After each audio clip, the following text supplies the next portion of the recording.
Professeur Antoine Flahault, vous êtes un épidémiologiste connu, vous dirigez l'Institut de santé globale à la faculté de médecine de l'Université de Genève, et vous nous avez rassurés en nous disant que le vaccin quand même a beaucoup atténué la dangerosité de cette pandémie. Mais les vaccins ont donc joué un rôle capital. Mais tout faire reposer sur les vaccins ne suffit pas, manifestement. En effet, aucune mesure, même les confinements, même le masque, même la fermeture des écoles, aucune des mesures que nous avons mises en œuvre n'est entièrement efficace comme un barrage à la pandémie.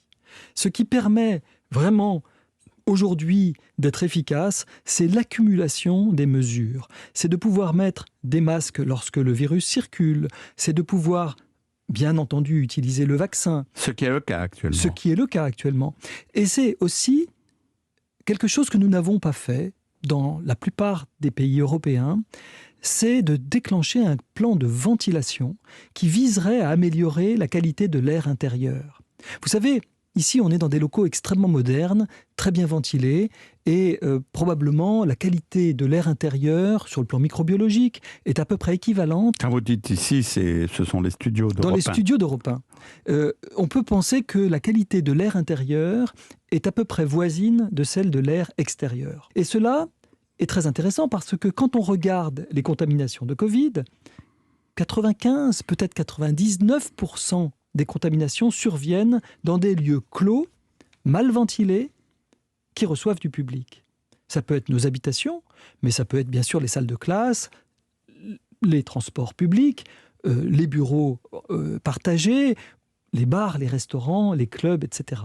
Donc, si l'on arrivait à rendre la qualité de l'air intérieur dans tous ces locaux similaire à celle de la rue, à celle des terrasses de café, nous pourrions drastiquement réduire le nombre de contaminations.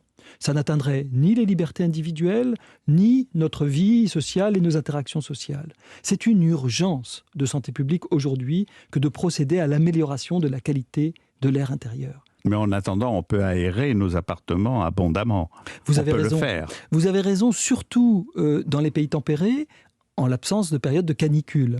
Vous voyez que quand on a eu cette canicule au cours du mois de juin, il était difficile, et même les recommandations de santé publique étaient de dire plutôt fermez vos volets, fermez vos fenêtres et n'allez pas trop à l'extérieur. C'est bon contre la canicule, mais ça va à l'encontre, bien sûr, des préconisations contre la transmission du coronavirus. J'ai eu une fois un entretien sur une radio canadienne en plein mois de janvier où la journaliste m'a dit « mais vous plaisantez, on ne peut pas ouvrir les fenêtres au Canada en plein mois de janvier ». Donc il faut penser l'amélioration de la qualité de l'air intérieur d'une façon sans doute un tout petit peu plus sophistiquée que l'ouverture des fenêtres de temps en temps.